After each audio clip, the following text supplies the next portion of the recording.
Bismillahirrahmanirrahim və bihi nəstəin. Allahumma salli ala Muhammed və ali Muhammed. Salamun aleykum və rəhmətullah. Əziz dostlar, hər vaxtınız xeyir olsun. Bəhsimiz Rəcəb ayının dualarının şərhi barəsində idi. Biz gəlib bu hissəyə çatdıq. Bu hissədə Allah təbarək və teala'ya ərz edirik. Ya mən yu'ti mən səələh. Ey ondan istəyənə əta edən kəs.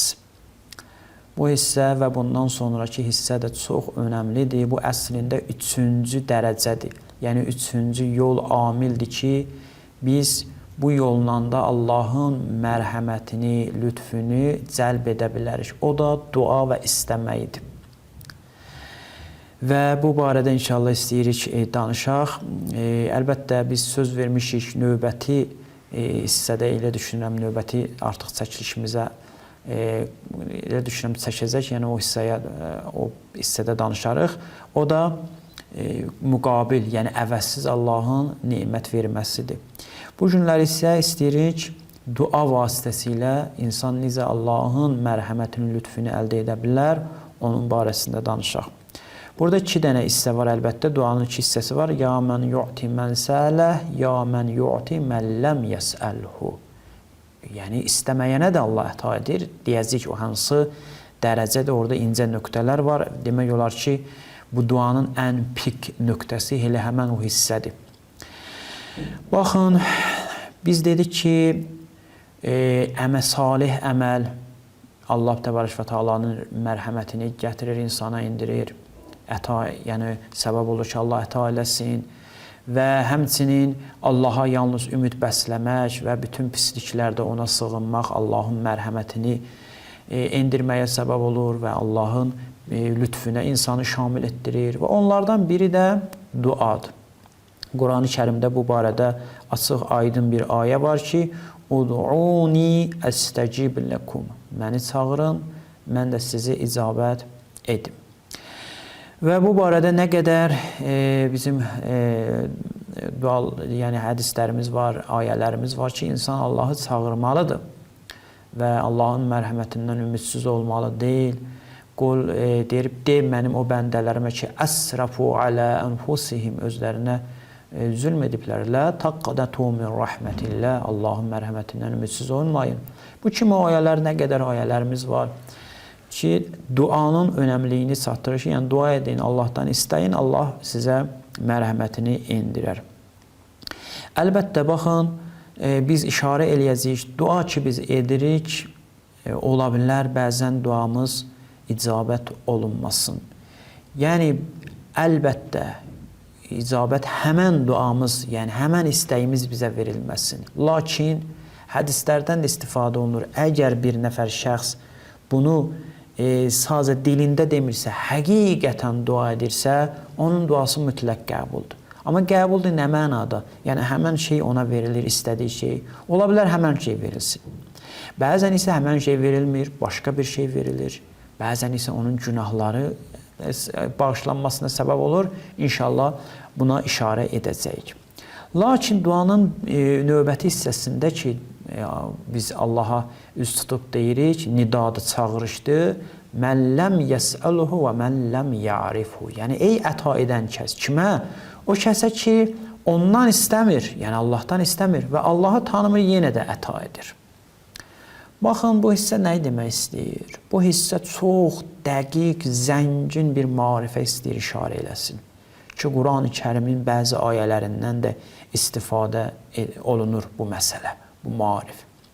O da nədir? O da budur ki, bütün varlıqlara biz diqqət eləsək, bütün varlıqlar ehtiyac içindədir.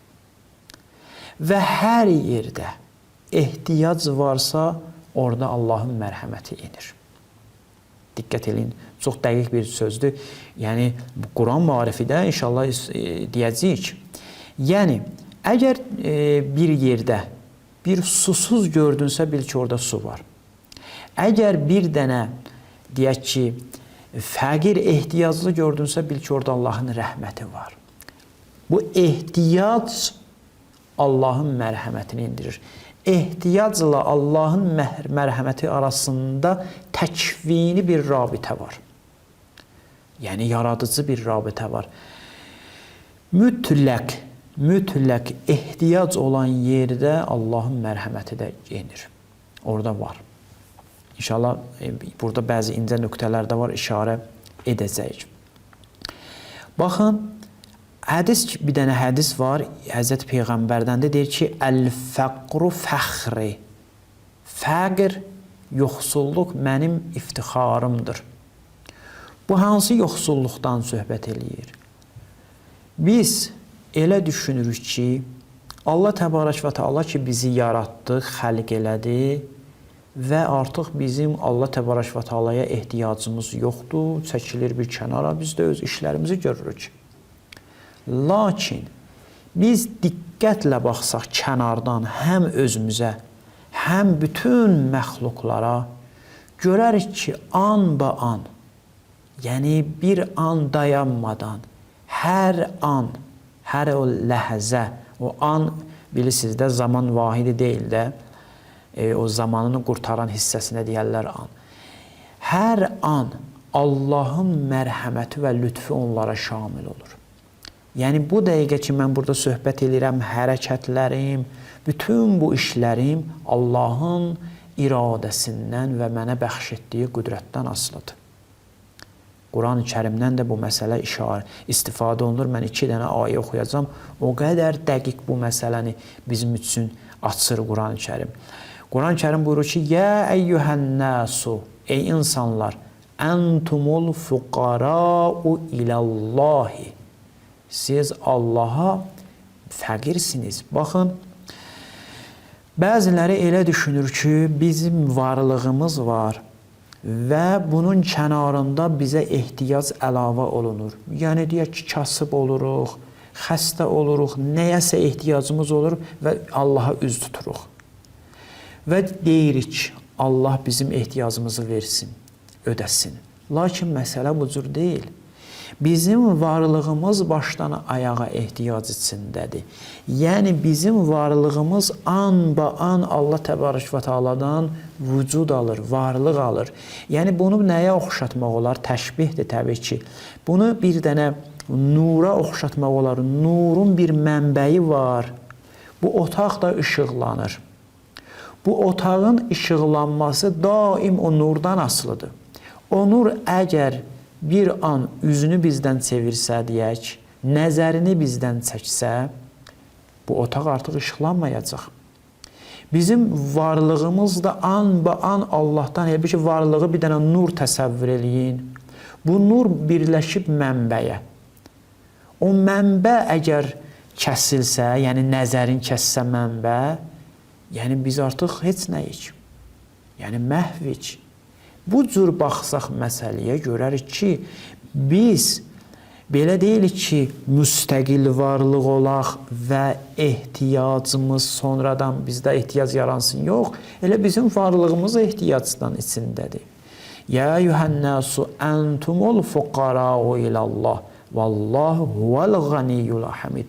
Yeganə varlıq, zəngin, ehtiyacsız varlıq odur, tərif olunan varlıq odur.